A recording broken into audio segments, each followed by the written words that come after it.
ആകാശവാണി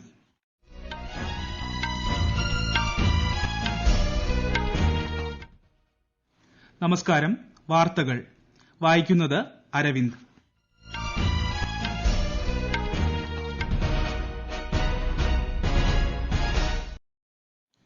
പ്രധാന വാർത്തകൾ. സ്വാശ്രയ ഇന്ത്യയ്ക്കായി വ്യവസായ വാണിജ്യ സംരംഭങ്ങൾ വരും വർഷങ്ങളിൽ പരമാവധി ശേഷിയും ഉപയോഗിക്കണമെന്ന് പ്രധാനമന്ത്രി നരേന്ദ്രമോദി. പുതിയ കാർഷിക നിയമങ്ങളെക്കുറിച്ചുള്ള പ്രതിപക്ഷത്തിന്റെ തെറ്റായ പ്രചാരണങ്ങൾക്കെതിരെ രാജ്യത്തെ കർഷകർക്ക് പ്രധാനമന്ത്രിയുടെ ജാഗ്രതാ നിർദ്ദേശം. രാജ്യത്തിനെതിരെ ആക്രമണത്തിന് ശ്രമിക്കുന്നവർക്ക് തക്ക മറുപടി നൽകാൻ പുതിയ ഇന്ത്യയ്ക്ക് കഴിയുമെന്ന് രാജ്യരക്ഷാമന്ത്രി രാജ്നാഥ് സിംഗ്. രാജ്യത്ത് ആകെ കോവിഡ് ബാധിതരുടെ എണ്ണം 1 കോടി കവിഞ്ഞു. നിലവിൽ ചികിത്സയിലുള്ളത് 3,80,000 പേർ മാത്രം. കേരളത്തിൽ കോവിഡ് ചികിത്സയിലുള്ളത് 58,884 പേർ. തദ്ദേശ തെരഞ്ഞെടുപ്പ് പ്രവർത്തനങ്ങളിൽ ഏർപ്പെട്ടവർ ഒരാഴ്ച ജാഗ്രത പുലർത്തണമെന്ന് ആരോഗ്യമന്ത്രി. വാർത്തകൾ വിശദമായി. സ്വാശ്രയ ഇന്ത്യയ്ക്കായി വ്യവസായ വാണിജ്യ സംരംഭങ്ങൾ വരും വർഷങ്ങളിൽ പരമാവധി ശേഷി ഉപയോഗിക്കണമെന്ന് പ്രധാനമന്ത്രി നരേന്ദ്രമോദി.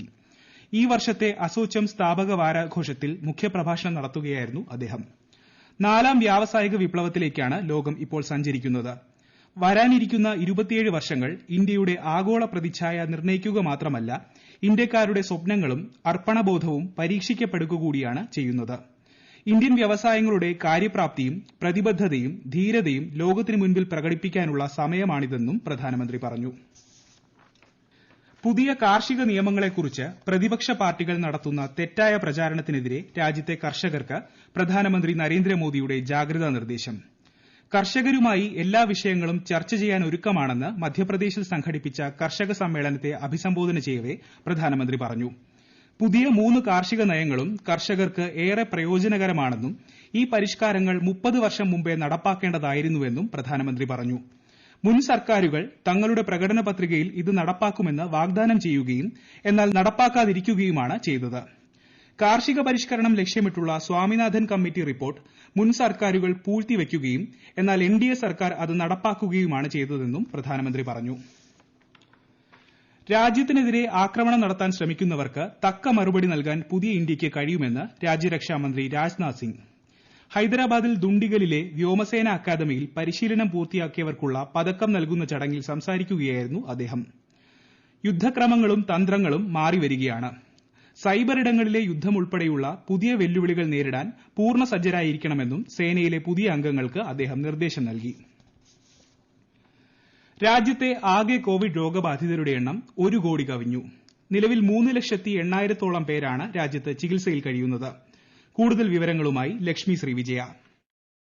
കഴിഞ്ഞ 24 മണിക്കൂറിനിടെ 25,153 പുതിയ കോവിഡ് കേസുകളാണ് രാജ്യത്ത് റിപ്പോർട്ട് ചെയ്തിട്ടുള്ളത്. 29,000-ത്തിലധികം പേർ ഇന്നലെ രോഗമുക്തി നേടി. 95.46% രാജ്യത്തെ രോഗമുക്തി നിരക്ക്. കഴിഞ്ഞ മെയ് മുതൽ ഡിസംബർ വരെയുള്ള കാലയളവിൽ രോഗബാധയെ അപേക്ഷിച്ച് 30 മടങ്ങ് രോഗമുക്തിയാണ് ഉണ്ടായിരിക്കുന്നത്. ആകെ രോഗബാധിതരിൽ 3.09% പേർ മാത്രമാണ് നിലവിൽ ചികിത്സയിലുള്ളത്. വ്യാപകമായ കോവിഡ് പരിശോധന, മുൻകരുതൽ, നല്ല പരിചരണം എന്നിവയിലൂടെയാണ് ഇത് സാധ്യമായതെന്ന് മന്ത്രാലയം അറിയിച്ചു. രാജ്യത്തെ കോവിഡ് മരണനിരക്ക് 1.45%. ഇത് ആഗോളതലത്തിൽ കുറഞ്ഞ നിരക്കാണ്.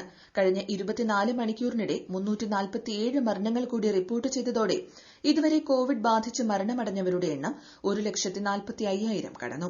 കഴിഞ്ഞ 24 മണിക്കൂറിനുള്ളിൽ 11,71,000 കോവിഡ് പരിശോധനകളാണ് നടന്നത്. രാജ്യത്തെ ആകെ കോവിഡ് പരിശോധനകളുടെ എണ്ണം 16 ലക്ഷം കടന്നു. News desk, Akashvani. കേരളത്തിൽ ഇന്നലെ 54,472 സാമ്പിളുകളുടെ പരിശോധനയിൽ 5,456 പേർക്ക് കോവിഡ് സ്ഥിരീകരിച്ചു. 10.02% രോഗസ്ഥിരീകരണ നിരക്ക്. നിലവിൽ സംസ്ഥാനത്ത് 58,884 പേരാണ് കോവിഡ് ചികിത്സയിലുള്ളത്. അതേസമയം തെരഞ്ഞെടുപ്പ് പ്രവർത്തനങ്ങളിൽ പങ്കെടുത്തവരും അവരുമായി ഇടപഴകിയവരും ഒരാഴ്ചക്കാലം ജാഗ്രത പുലർത്തണമെന്ന് ആരോഗ്യമന്ത്രി കെ ശൈലജ നിർദ്ദേശിച്ചു. ലോകത്ത് ഇതുവരെ കോവിഡ് ബാധിച്ചവരുടെ എണ്ണം 7 കോടി 60 ലക്ഷം കടന്നു. 5 കോടി 32 ലക്ഷത്തിലധികം ആളുകൾ രോഗമുക്തരായി. 16,80,000-ലേറെ പേരാണ് കോവിഡ് ബാധിച്ച് മരിച്ചത്. ഏറ്റവും അധികം രോഗബാധിതരുള്ള അമേരിക്കയിൽ 71 ലക്ഷത്തിലധികം രോഗികളാണ് നിലവിൽ ചികിത്സയിലുള്ളത്. കോവിഡ്-19 വാക്സിനേഷന് വിധേയമാകുന്നത് ഓരോരുത്തരുടെയും താൽപര്യമനുസരിച്ചായിരിക്കുമെന്ന് ആരോഗ്യ മന്ത്രാലയം അറിയിച്ചു. രോഗത്തിനെതിരെയുള്ള ശക്തമായ പ്രതിരോധത്തിനായി മുൻപ് കോവിഡ്-19 രോഗബാധ ഉണ്ടായിട്ടുള്ളവരെയും വാക്സിൻ എടുക്കുന്നതാണ് അഭികാമ്യമെന്ന് മന്ത്രാലയം അറിയിച്ചു. മറ്റു രാജ്യങ്ങളിൽ വികസിപ്പിച്ചെടുത്ത വാക്സിനുകൾക്ക് സമാനമായി ഇന്ത്യയിലെ വാക്സിനുകളും ഫലപ്രദമാകുമെന്ന് മന്ത്രാലയം അറിയിച്ചു. വാക്സിൻ പരീക്ഷണങ്ങൾ അന്തിമഘട്ടത്തിലാണെന്നും വിതരണം ഉടൻ ആരംഭിക്കുമെന്നും സർക്കാർ അറിയിച്ചു. ഈ വാർത്തകൾ ആകാശവാണിയിൽ നിന്ന്. കൊറോണ ആശങ്കയല്ല, ജാഗ്രതയാണ് വേണ്ടത്. കേന്ദ്ര ആരോഗ്യ മന്ത്രാലയം പുറപ്പെടുവിക്കുന്ന നിർദ്ദേശങ്ങൾ. ജനങ്ങൾ കൂട്ടം കൂടുന്നത് ഒഴിവാക്കുക. ഇടയ്ക്കിടെ കൈകൾ സോപ്പും വെള്ളവും ഉപയോഗിച്ചോ സാനിറ്റൈസർ ഉപയോഗിച്ചോ വൃത്തിയാക്കുക. നിർബന്ധമായും മാസ്ക് ധരിക്കുക. പനിയോ ചുമയോ ശ്വാസതടസ്സമോ തുടരുന്ന സാഹചര്യത്തിൽ വൈദ്യസഹായം തേടുക. കൊറോണയെ സംബന്ധിച്ച വിവരങ്ങൾക്ക് ആരോഗ്യ മന്ത്രാലയത്തിന്റെ 1075 ദിശയുടെ 1056 ബന്ധപ്പെടാം. ഗോവ വിമോചനത്തിന്റെ 60ാം വാർഷിക ദിനമായ ഇന്ന് പനാജിയിൽ നടക്കുന്ന ചടങ്ങിൽ രാഷ്ട്രപതി രാംനാഥ് കോവിന്ദ് പങ്കെടുക്കും. 1961 ഡിസംബർ 19-നാണ് 450 വർഷത്തോളം നീണ്ട പോർച്ചുഗീസ് ഭരണം അവസാനിപ്പിച്ച് ഗോവയുടെ വിമോചനം സാധ്യമാക്കിയത്. ഒരു വർഷം നീണ്ടു നിൽക്കുന്ന പരിപാടികളാണ് സംഘടിപ്പിച്ചിരിക്കുന്നത്. പനാജിയിലെ ആസാദ് മൈതാനിയിലെ രക്തസാക്ഷി മണ്ഡപത്തിൽ രാഷ്ട്രപതി രാംനാഥ് കോവിന്ദ് പുഷ്പചക്രം സമർപ്പിക്കും. ഗവർണർ ഭഗത് സിംഗ് കോശ്യാരി, കേന്ദ്രമന്ത്രി ശ്രീപദ് നായിക്, മുഖ്യമന്ത്രി പ്രമോദ് സാവന്ത് എന്നിവർ ചടങ്ങിൽ പങ്കെടുക്കും. കൂട്ടായ പരിശ്രമത്തിലൂടെ സ്വയം പര്യാപ്തമായ ഗോവ കെട്ടിപ്പടുക്കണമെന്ന് മുഖ്യമന്ത്രി പ്രമോദ് സാവന്ത് ഗോവൻ ജനതയോട് അഭ്യർത്ഥിച്ചു. ഗോവ വിമോചന ദിവസമായ ഇന്ന് പ്രധാനമന്ത്രി നരേന്ദ്രമോദി ജനങ്ങൾക്ക് ആശംസകൾ നേർന്നു. ഗോവയുടെ വിമോചനത്തിനായി അക്ഷീണം പ്രയത്നിച്ച എല്ലാവരുടെയും ധീരതയിൽ അഭിമാനിക്കുന്നതായി പ്രധാനമന്ത്രി ട്വീറ്റ് ചെയ്തു. നെല്ല് സംഭരണത്തിൽ കഴിഞ്ഞ വർഷത്തെ അപേക്ഷിച്ച് ഇത്തവണത്തെ ഖാരിഫ് സീസണിൽ 23.7% വർധന. ഇതുവരെ 405 ലക്ഷം ടൺ നെല്ലാണ് സംഭരിച്ചതെന്ന് കൃഷി മന്ത്രാലയം അറിയിച്ചു. കുറഞ്ഞ താങ്ങുവിലയിൽ വിളകൾ സംഭരിക്കുന്നത് സർക്കാർ ഇപ്പോഴും തുടരുകയാണ്. പഞ്ചാബ്, ഹരിയാന, ഉത്തർപ്രദേശ്, തെലങ്കാന, ഉത്തരാഖണ്ഡ്, തമിഴ്നാട്, ചണ്ഡീഗഡ്, ജമ്മുകാശ്മീർ, കേരളം, ഗുജറാത്ത്, ആന്ധ്രാപ്രദേശ്, ഛത്തീസ്ഗഡ്, ഒഡീഷ, മധ്യപ്രദേശ്, മഹാരാഷ്ട്ര, ബീഹാർ എന്നീ സംസ്ഥാനങ്ങളിൽ നെല്ല് സംഭരണം തുടരുകയാണ്. 202 ലക്ഷം ടൺ സംഭരണം നടന്ന പഞ്ചാബിൽ നിന്നാണ് ആകെ സംഭരണത്തിന്റെ 50.2% നടന്നത്. അഡ്ലെയ്ഡിൽ വച്ച് നടക്കുന്ന ഇന്ത്യ ഓസ്ട്രേലിയ 1-ാം ടെസ്റ്റ് മത്സരത്തിൽ ഇന്ത്യയ്ക്ക് ബാറ്റിംഗ് തകർച്ച. 2ാം ഇന്നിംഗ്സിൽ 9-ന് 1 വിക്കറ്റ് എന്ന നിലയിൽ ഇന്ന് ബാറ്റിംഗ് പുനരാരംഭിച്ച ഇന്ത്യ 36 റൺസിന് പുറത്തായി. 90 റൺസ് വിജയലക്ഷ്യവുമായി മറുപടി ബാറ്റിംഗിനിറങ്ങിയ ഓസ്ട്രേലിയ വിക്കറ്റൊന്നും നഷ്ടപ്പെടാതെ 54 റൺസ് എടുത്തിട്ടുണ്ട്. ISLൽ ഇന്ന് ചെന്നൈയിൻ FC ഗോവയെ നേരിടും. ഗോവയിലെ ജവഹർലാൽ നെഹ്റു സ്റ്റേഡിയത്തിൽ രാത്രി 7:30-നാണ് മത്സരം. ലീഗിൽ ഇന്നലെ നടന്ന മത്സരത്തിൽ ജംഷഡ്പൂർ നോർത്ത് ഈസ്റ്റ് യുണൈറ്റഡിനെ എതിരില്ലാത്ത ഒരു ഗോളിന് തോൽപ്പിച്ചു. ഹത്രസിൽ പെൺകുട്ടിയെ കൂട്ടബലാത്സംഗം ചെയ്ത് കൊലപ്പെടുത്തിയ കേസിലെ 4 പ്രതികൾക്കെതിരെ പ്രത്യേക കോടതിയിൽ CBI കുറ്റപത്രം സമർപ്പിച്ചു. കഴിഞ്ഞ സെപ്റ്റംബർ 14-നാണ് കേസിനാസ്പദമായ സംഭവം ഉണ്ടായത്. അലിഗഡിലെ ആശുപത്രിയിൽ പ്രവേശിപ്പിച്ച പെൺകുട്ടിയെ പിന്നീട് ന്യൂഡൽഹിയിലെ സഫ്ദർജംഗ് ആശുപത്രിയിൽ പ്രവേശിപ്പിക്കുകയായിരുന്നു. 15 ദിവസങ്ങൾക്ക് ശേഷം പെൺകുട്ടി മരണമടഞ്ഞു. ഒക്ടോബർ 11-നാണ് CBI കേസ് രജിസ്റ്റർ ചെയ്തത്. കോഴിക്കോട് കോർപ്പറേഷനിലെ 18-ാം ഡിവിഷനിലെ കോട്ടാമ്പറമ്പ് ഭാഗത്ത് ഷിഗല്ല രോഗം സ്ഥിരീകരിച്ചതിനെ തുടർന്ന് ജനങ്ങൾ മുൻകരുതൽ സ്വീകരിക്കണമെന്ന് ആരോഗ്യവകുപ്പ്. ഇവിടെ ഒരു മരണവും സമാന ലക്ഷണങ്ങളുള്ള 25 കേസുകളും റിപ്പോർട്ട് ചെയ്തിട്ടുണ്ട്. പ്രദേശത്ത് കുടിവെള്ളത്തിന്റെ സാമ്പിളുകൾ ശേഖരിച്ച് പരിശോധനയ്ക്ക് അയച്ചു. വയറിളക്കവും മറ്റു രോഗലക്ഷണവുമുള്ളവർ ഉടൻ ചികിത്സ തേടണമെന്ന് ജില്ലാ മെഡിക്കൽ ഓഫീസർ അറിയിച്ചു.